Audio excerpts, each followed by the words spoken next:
His home player is Aaron McNeil of Dartmouth. And last but not least, this is Chris. He is playing for Kay Wooten of Newmarket. All right, as you know, the winner will be the person that gets the farthest in the game. If two people are on the same level, then we're going to be playing for points. But wait, there's more. Before this show, we've teamed up our game players and their home players with a person from our live studio audience. Now, if the studio player wins, then both the home player plus the studio partner win a copy of the game. Let's be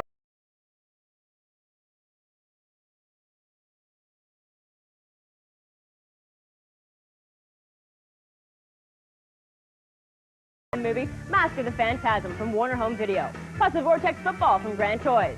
The winner, the studio partner, and the home player will each receive a copy of Aladdin from Camcom. As a special prize, the game player will also receive the Glow Watch from Timex. Amazing! Let's head over to game action.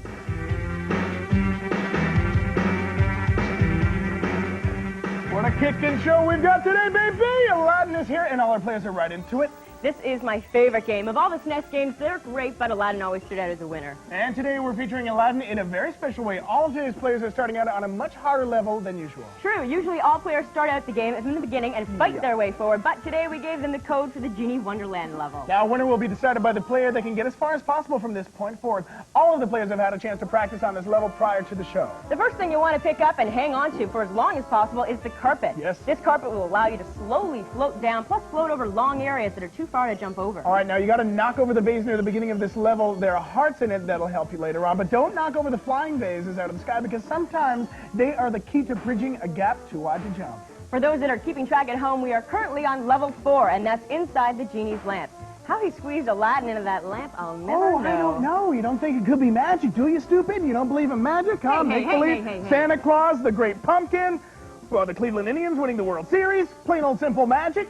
I don't know why I ever bother discussing these things with sorry. you, Nick. To make Aladdin run fast, press the Y button as he's jogging along. Look for the apples, and the apples are great weapons. Conserve them, though, because although you'll pick up enough apples from the vases, then go nuts, pegging things off to rest the adventure. There are certain villains that apples won't knock out. There's the sword-carrying skeletons in the lava level, and, of course, the evil Jafar snake at the end of the game. Other than that, throw them apples at everybody and everything that moves.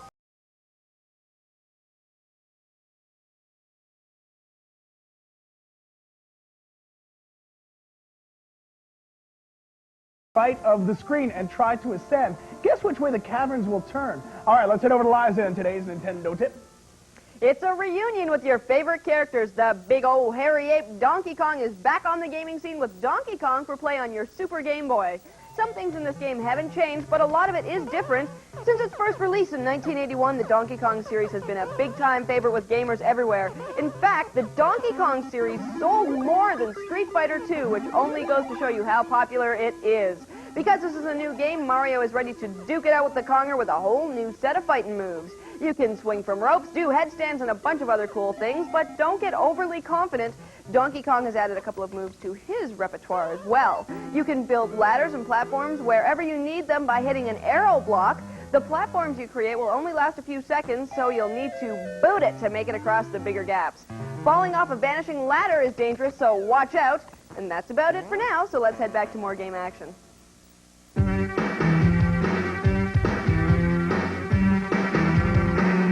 It's time to reveal codes and give you a view of the entire game. What we're going to do is tell you the codes to reach each level. All right, we're going to give you the codes, the exact codes for levels 3 through 6, plus how to get to the final battle against Jafar the Snake.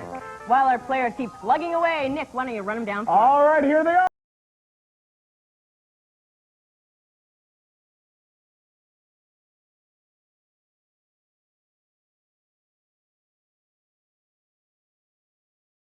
Is best known as the lava level. Next we have what I call the Genie Wonderland. Actually, it's the inside of the Genie lamp. This is the code for Genie.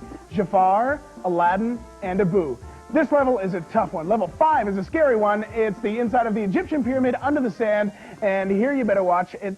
Watch out, it's kind of slippery. Yeah, it is. The code for this level is Abu, Aladdin, Genie, and Jasmine. Here's a quick tip. Always run against the slippery sand by pushing the controller in the opposite direction. To reach the romantic carpet ride with Jasmine, just push this code. Jasmine, Jafar, Sultan, and Jasmine. Now you can sail along the tops of all the houses. Good tip. Finally, if you want to reach the last level, punch in this code. Aladdin, Jasmine, Abu, and assorted. And to defeat the snake, it would really help if you had the carpet. If you don't have the carpet, you better learn how to swim in lava real fast. Yeah, watch out for the lava. Once you fall into it, the game gives you one chance and one chance only to get out. But if you're still in the lava, well, you go down. All right, you'll notice that the monkey Abu follows you around. Now, don't expect any help from this little guy. Abu's just there for show, although on one level near the beginning, he tells you where to jump. Krista, it just occurred to me one thing. Everyone may not know what all the characters are in their faces if you want to match them up with their names. So write them down for us. Okay, well, the cute little monkey that follows Aladdin around is called Abu. The genie is called, well, Genie. The evil magician is called Jafar. And the ruler of the land is called Sultan. And the beautiful princess, of course, is called Jasmine. And let's not forget about our hero, Aladdin, the man of the hour, the guy with a carpet and a sack full of apples who's just looking for trouble. Speaking of trouble, let's head over to Liza in the Pioneer Top 5. The Pioneer Top 5 this week looks like this. At number 5, Moldiver Metamorphose. At number 4, Tenchi Muyu Volume 4. At number 3, Addams Family Values. In second place, Wayne's World 2. And at number 1, Beverly Hills Cop 1 and 2 THX. And if you'd like to pick up a couple of laser discs, courtesy of Pioneer, send in the correct answer to this question. What movie in our top 5 was once a television series? Get your answers in now. Anthony Kwok of Saskatoon will get a pair of discs for knowing that War of the Worlds was a radio program by Orson Welles. Way to go. Now, park it, baby. Please tell us who's the winner of Aladdin from Capcom. Everybody played really well, but we can only have one winner, and that is player number 4, Chris, and their studio partner, Megan. You, your home player, and your studio partner are all taking home the game Aladdin. Congratulations. But for coming out on top, we're heading down to the top 10 bonus wall. Let's go. To win a prize today from the wall, all you have to do is reach in our prize can. The number in the can will match prize on the wall.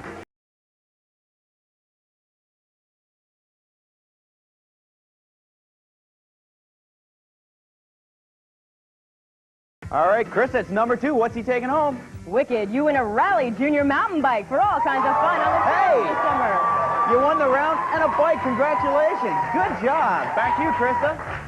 And thanks to all today's contestants for coming out and playing the game. You guys were great. Now let's head over to Liza on today's Nintendo News Update.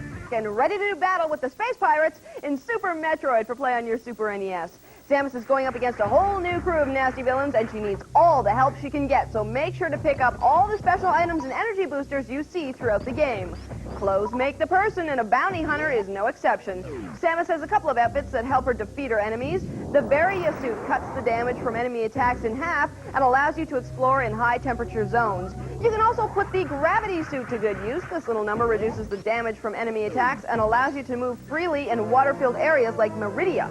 There are a lot of nooks and crannies on the planet Zebes, and you should try to explore all of them to find hidden items. To jump up and into high, narrow passages, Samus needs to have the spring ball. If she has this item in her possession, she can roll herself into the morphing ball shape and use the spring ball to shoot up into the crevices. The space jump item is another thing you should look for. This item allows Samus to fly by jumping continuously in mid-air. And don't forget, when Samus jumps up to some flat surfaces, she can hang on for a fraction of a second. When she's stuck there, you can change her direction and have her jump away from potential danger. Keep looking through the X-ray scope. Many Zebesian tunnels cannot be seen by the naked eye. However, these areas could be useful to you. If you have the X-ray scope, you'll be able to see them and get in on the action. Speed is an important element of this game. If the bad guys can't keep up with you, they can't cause you any damage. So, look for the speed booster. With the speed booster, Samus can sprint across flat areas at top speed. So go for it. Now, let's head back to more game action.